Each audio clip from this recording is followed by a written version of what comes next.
Morning, boys. Welcome to the shop. It's cold out this morning, 31 degrees. We're gonna work on this 2021 Sportster S, specifically the bolt that holds the timing chain tensioner on the front cylinder. Yeah, let's get that replaced. I'm using the Rowdy kit today. Check them out, rowdyexhaust.com. Now, before we put the bike on the side, we do have to disconnect the clutch from the lever up here because it is down there. We're working on the primary cover, which has a clutch hidden behind it. Don't mind the duck. I'll pull this little rubber cover, wiggle it, pull it off. You got three parts of this. You got the actual cable body, you've got your big thumb screw and your smaller, wider thumb screw. Your wider thumb screw is what actually locks down so the big thumb screw doesn't spin. You back that wider thumb screw off, the big thumb screw screws in. We're gonna screw that in as far as we can before it locks up. And there's a line right here, a line on these big thumb screw and the bigger, longer thumb screw. From there, I'm gonna line those up, pull the cable out, and then it's just a ball. Boom. Just a ball that fits into a little groove in there. Front and center, duck. Okay, now the clutch is disconnected from the top. We're gonna come in here from the side, and we're working on this arm right here. We need to get the cable disconnected from this. So the technique that works best here is to push the arm in while you're rotating this grabber out till the cable slides out, and there you go. This is that little sliding arm that I was talking about. See how it's got that groove in there? That groove is where the cable sits. You can barely see it, but there's a slot and then there's a circle at the end of that slot. All right, what I'm gonna do, because the bike's gonna be laying on this side here, and I don't wanna bust my shifter any more than I already did. I'm gonna go ahead and bust this screw here loose. It's a T40. It's got a nut on the back of it, which I just remembered. Let's see, can I get it? Yes, I can. Pull that off. And I was gonna take a zip tie and zip tie this guy up somewhere so it can't fall down. Kind of a big important step here if you're not familiar with this stuff. Put the hardware back where you found it if possible, or thread it into the thing that goes there. What I'm gonna do is I'm gonna lay the bike on its side. I'll throw some rags down on here. That right there is where I'm gonna lay the side of the bike on. So I don't wanna scratch the paint on this bike, it's very expensive. Little joke there, it's the base model bike there is overly expensive anyways. Let me show you how we're doing this.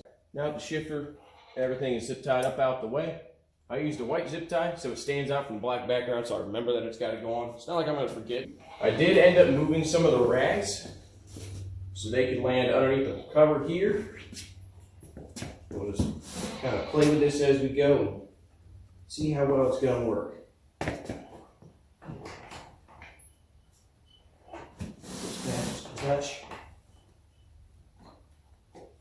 Turn those handlebars.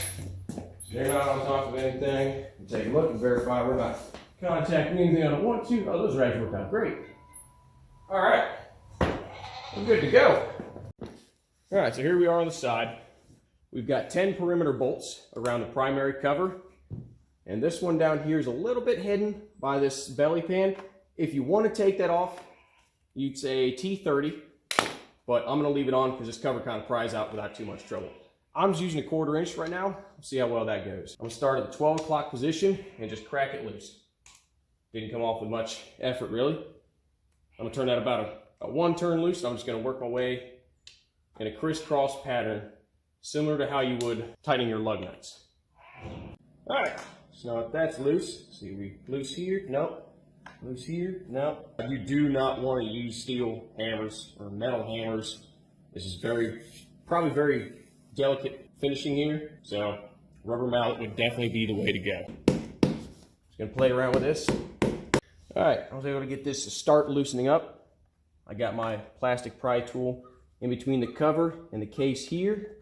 I was able to get it in and tap it. There you can see there. It's in. Plastic tool. Pulling on the cover. There we go.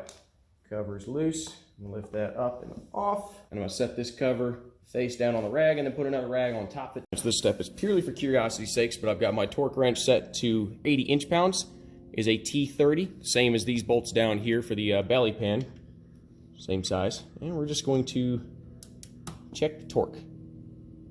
That torque's good. That one's good. Okay, so I've got here the Fix-It kit Rowdy Exhaust. Comes with some Loctite and comes with 2 screws, the shoulder bolts, these guys right here, as well as a replacement pad for your timing chain tensioner up on top. I'm not gonna mess with the timing chain tensioner on top. Mine's in good condition. I only have 5,700 miles on this. And to be quite frank with you, it's a little bit daunting to me how to play with that up there. I tried pushing on it a little bit earlier.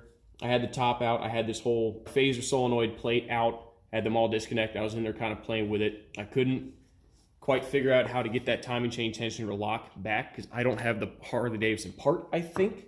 That might be the reason I'm unable to get it to do it.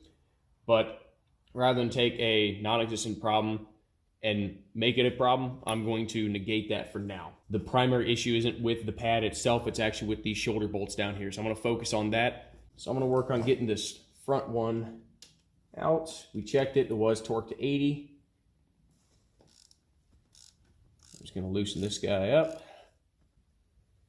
I'm gonna be a little delicate because if I read the service manual correctly, this chain guide assembly is actually sitting on a little shoulder of its own, so it should not move.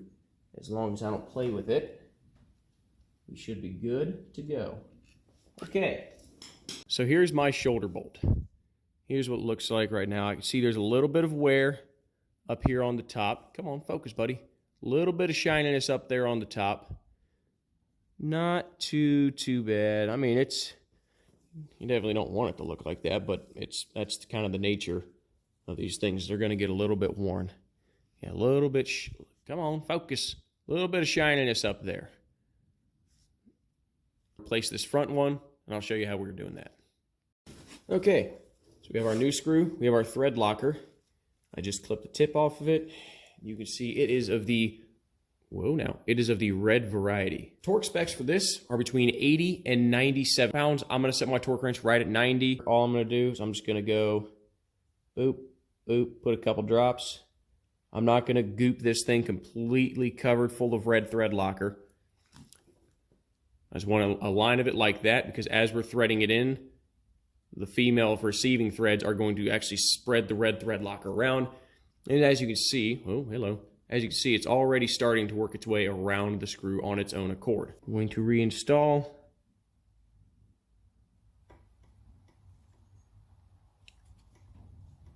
And start getting it in there. Switch to my ratchet. There we go. I'm feeling like I'm getting pretty good there. So I'm going to switch over to my torque wrench. Again, I'm set to 90 inch-pounds. I hope I didn't say foot-pounds earlier, but I'm set to 90. And I'm probably going to have to twist this quite a bit. That's 90. Double check. That's 90. It keeps twisting a little bit. I'm going to leave it at that because I felt a couple clicks. Double check here. Yep, that does still move up and down freely. All right, I'll remove that one and do the same thing. All right, it is time to get moving on this primary cover. One thing we will have to make certain is that the position of this arm is perpendicular to the mounting surface. It's pushed away. We're going to put it back in on the same way. Again, you got your 2 dowel pins there, so the cover cannot be misaligned. Cover's on, sitting on there. Let me grab some torque specs, and I'll be right back. I went ahead and ran the screws in finger tight. Torque sequence goes counterclockwise in a star. 1, 2, 3, 4, 5, 6, 7, 8, 9, 10, and then the first one again for step 11.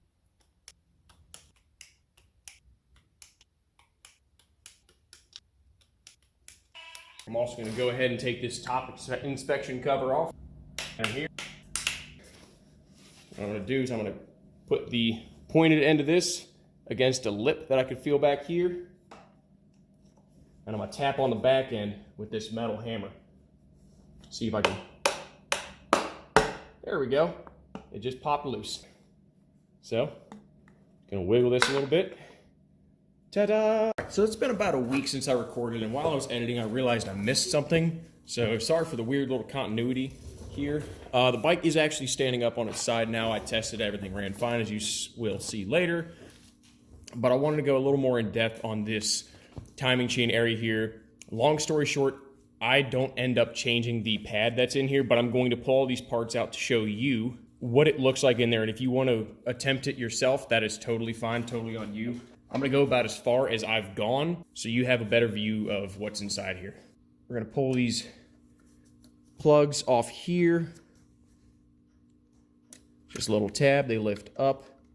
Gonna hook them, pull them out the way. They're just attached to this main harness here. I'm going to use my plastic pry tool. Kind of wedge it over. See if I can push it down into this little gap here. It does take a little bit of convincing as it is oily. All right, we're out of the grommet. I'm gonna lift it so I get those wires out. All right, that guy's up and out of the way. And same as I did last time, I'm gonna twist it up and push up with my plastic pry tool. Kind of work this guy up and out of here. There we go. I've already broken free these two nuts and this one loose. Huh, it didn't move as much as I thought it would. Okay, you can see now might be able to see a little bit. That bottom plate is loose. So I'm gonna pop this guy, and being as the motorcycle is standing up, I'm gonna go ahead and just preemptively take a rag, just so I don't potentially drop this screw anywhere into my engine. Give myself less of a chance of screwing myself. Oh, nice, tick. Another little beauty mark there. All right, and this plate does, we're gonna pull this out for a better view. This plate just lifts up and out of the way. We'll clear these plugs out, push one of them through, pull the other one through, and that's what you're left with. So the little black pad that the Rowdy kit includes is this little one right here where I'm touching with my pick. You can kind of see it. See if I get my light a little better. You can kind of see it's right here. I'm actually gonna pull the camera off of the tripod, and you can see that it's just held in by a couple of clips here. Those clips just pinch in and it pulls out. Simple. However, getting this cam tensioner pushed back and held in a locked in position is kind of difficult. So there are two holes here.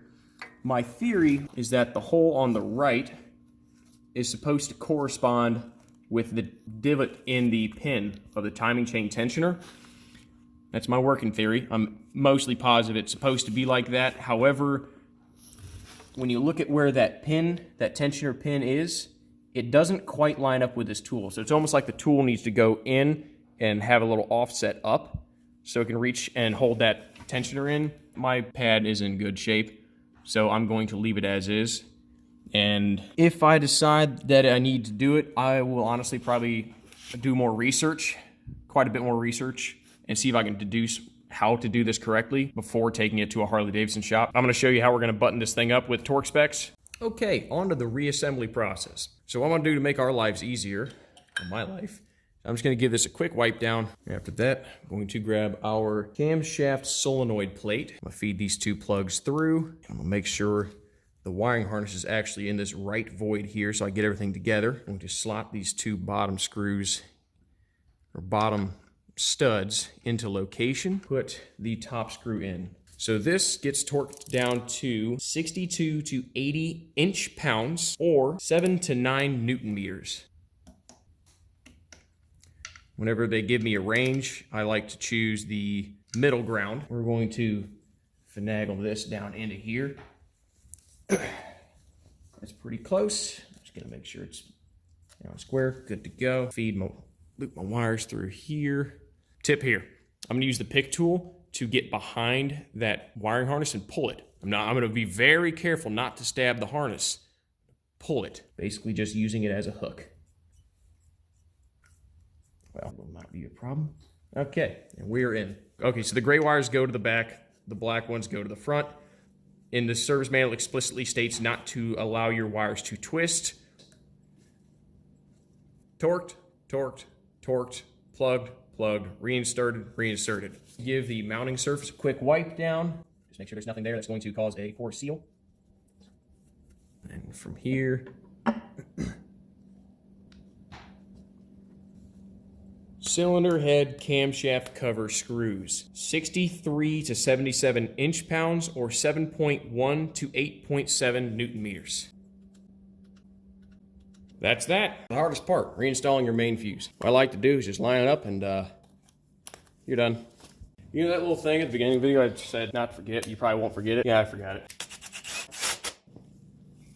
Once you get this little ball, there's a little circular indentation down there. There we go. Now she's in there. Okay, so see this little groove this cable's going in? I'm going to realign everything so the cable can fit right in that groove. Push it down to there. I'm gonna back this out, this main thumb screw. Back it out until I get just a little bit of play. And I'll tweak this as I ride. All right. All right, she turns on. That's a good start. Let's give her a whirl.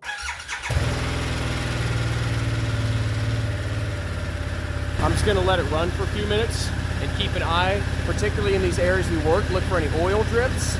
See if anything's seeping around that front cover there. Keep an eye on the pipes, make sure there's no smoke coming out, and just kind of generally let her warm up on her own. Now for the fun part. Oh, are you gonna do that to me? If you know, you know.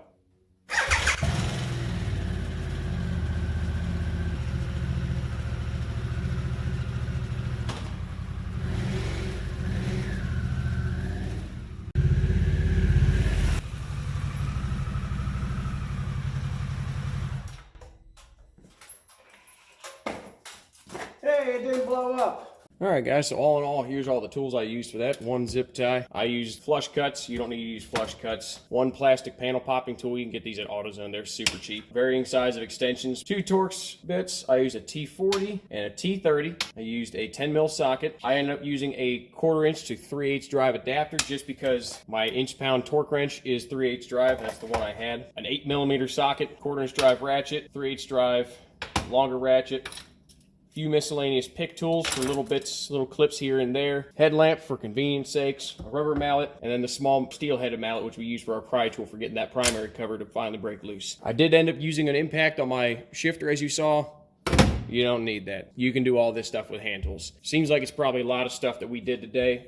And really, you're saving your entire motorcycle. This kit that I got from Rowdy Exhaust was, I want to say it was like 75 bucks shipped to my door.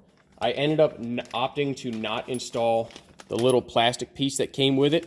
I looked at mine, I inspected it, it looked to be in good condition. As you see, we didn't use a whole lot of stuff. Every one of these things you can get out of Harbor Freight and be just fine. You can make do with what you got. All right, guys, so in conclusion, that's it in a nutshell. All we did was we pulled the parts apart, we inspected the top end, we popped open the bottom end, we looked at it, we verified those shoulder bolts did look like they had some wear. They were torqued to spec. I have just tripped 5,745 miles on my test ride. So I'm a fairly low mile Sportster S rider here. If you liked it, give it a thumbs up. If you didn't, that's cool. If you think I did something wrong or you want to correct something or add something I missed, let me know down below. We know Harley's pretty much abandoned us on this issue, so we're kind of left to our own. Humongous thanks to Rowdy Exhaust for putting together this simple little kit of just the parts we needed. Like I said, it was like 75 bucks shipped to the door, guys. That's 100 bucks. It's 100 bucks. Grab a handful of tools. Check out this video. Hit up some of the Facebook groups. Ask for assistance. Ask for details. So yeah, thanks for watching. We're gonna be doing this fucking thing here. New angle. All right. Let's restart that one. Walk to the wrong side of the bike. I'm gonna put it on and see what happens. Well, broke my shaker. Damn. Alright guys, so in conclusion, that's how I fixed my fucking BOA bike.